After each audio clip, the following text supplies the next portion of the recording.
কিভাবে খামার শুরু করবেন। আমরা সাধারণত যে ভুল করে থাকি খামার করতে গিয়ে, প্রয়োজনে আপনাকে বেশ কয়েকবার ধাপে ধাপে হাটে যাইতে হবে। আসসালামু আলাইকুম। তো আপনারা অনেকে জানতে চাইছেন যে এখানে গরুর পায়ের নিচে যেগুলো আছে এটা মাটি না অন্য কিছু। তো এখানে আপনাদেরকে দেখানোর সুবিধার্থে আমি দেখাই সুন্দর করে, এগুলো কিন্তু সম্পূর্ণ বালি ভাই, ঠিক আছে। তো বালিগুলো নতুন ঢালা হয়েছিল, গরুগুলো হাঁটছে বা এদের যে গোবর সেইগুলো থাকার কারণে গোবর মুত এই যে দেখেন, আপনাদেরকে আমি প্র্যাকটিক্যাল দেখাই, যে দেখেন এখানে গোবর দেখা যাচ্ছে, ওই যে ওখানে গোবর দেখা যাচ্ছে। গরুগুলো যখন হাঁটতেছে তখন ওইগুলো বালির সঙ্গে মিশে আর কি বালির রংটা চেঞ্জ হয়ে গেছে। তো এখানে সাধারণত আপনার সম্পূর্ণ পুরা খামার জুড়ে নিচে বালু মাটি, অন্য কিছু না। আর এরকম বাংলাদেশে খুব একটা কম, এরকম বালু মাটির উপরে খামার। হয়তো বা আমি একটা প্রতিবেদনে দেখছিলাম যে এরকম বালু না সঠিক, মাটির উপরে আর কি এরকম ছাড়া পরিবেশে গরু লালন পালন করতেছে। তাছাড়া আমি অন্য কোনো প্রতিবেদনে এরকমটা দেখতে পাই নাই। তো আজকের বিষয় টপিক হচ্ছে যে আপনারা অনেকে জিজ্ঞাসা করেন, যারা বিশেষ করে নতুন খামারি, কিভাবে খামার শুরু করবেন।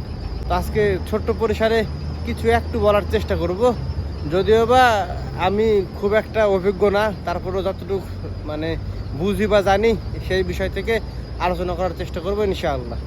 তো এখানে দেখেন খামারে কিন্তু সম্পূর্ণ গাভী গরু, কিছু সংখ্যক আছে অল্প যেগুলো হচ্ছে ষাঁড় গরু। এখন এখানে মূল কথা হচ্ছে যে আমরা কিভাবে খামার শুরু করব। যেমন সাপোজ আমি আমার কথা বলি, আমি একজন প্রবাসী, হয়তো বা 5 লক্ষ 7 লক্ষ 10 লক্ষ টাকা ক্যাশ জমা করে দেশে গিয়ে কিভাবে খামার স্টার্ট দিব, বা আপনারা যারা দেশে আছেন তারা অল্প পুঁজিতে কিভাবে খামার শুরু করবে।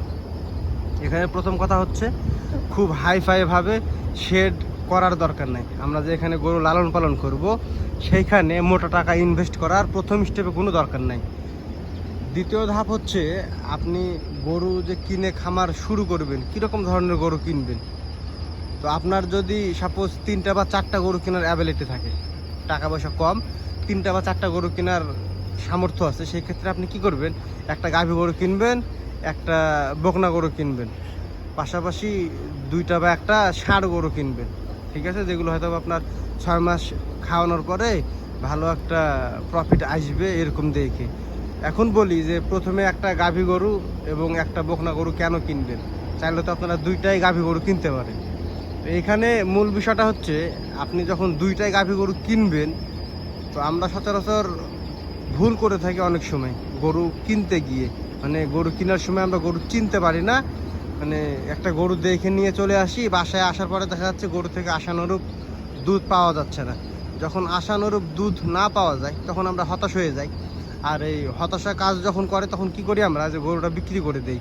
আর যখন আমরা গরুটা বিক্রি করতে যাই তখন দেখা যাচ্ছে যে দামে কিনেছিলাম তার চাইতে অনেক লসে গরুগুলো তখন আমাদেরকে বিক্রি করতে হয়। সেই ক্ষেত্রে গিয়ে কি করবেন, যে আপনি একটা গাভী গরু কিনবেন, একটা বকনা গরু কিনবেন। গাভী গরুটা যদি ভালো হয় তাহলে তো আলহামদুলিল্লাহ, আর যদি বাই চান্স ভালো না হয়, দুধ ভালো মতো না দেয়, তাহলে তো আপনি বিক্রি করে দেবেন, ওইটা তো আর খামারে রাখবেন না। বিক্রি করার পরে হয়তো নতুন আরেকটা গরু কিনবেন। তো যখন আপনি বিক্রি করতে যাবেন একটা গরুতে হয়তো আবার লস খাচ্ছেন। আর এমন দেখে একটা বকনা গরু কিনবেন গাভী গরুর পাশাপাশি, যে গরুটা আপনি বাসায় নিয়ে এসে 6 মাস লালন পালন করার পরে দেখা যাচ্ছে হিটে আসবে, এরকম সাইজের বা এরকম বয়সের দেখে বকনা গরু কিনবেন। ওই গরুগুলো হিটে আসার পরে বীজ দেওয়ার পরে দেখা যাচ্ছে আপনার বাচ্চা হওয়ার পরে যদি দুধ ভালো দেয় তাহলে তো আলহামদুলিল্লাহ। আর যদি দুধ ভালো না পান, আপনি ওটা বেচতে গেলেও লস হবে না, ইনশাআল্লাহ লাভ দিয়ে বিক্রি করতে পারবেন।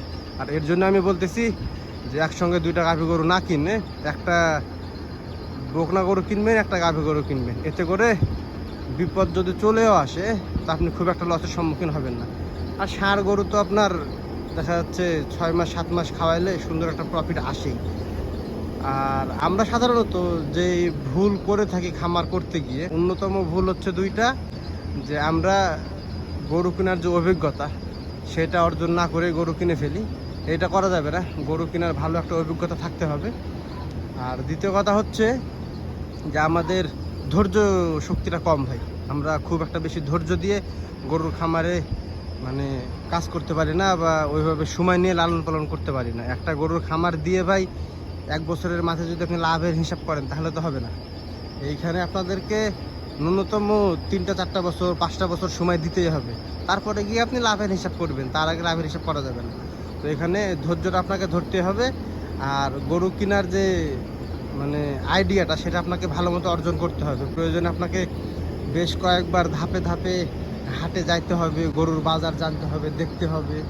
এবং এলাকায় যে গ্রামে বিশেষ করে আপনার গরুগুলো কেনা বেচা হয় বা যারা কেনে, ওইসব লোকের সঙ্গে থাইকে আইডিয়া নিতে হবে যে কীভাবে কোন গরু কিনলে ভালো হয় না হয়। তাহলে গিয়ে দেখা যাচ্ছে আপনি আগাতে পারবেন। তো এটাই ছিল মূল বিস্তারিত।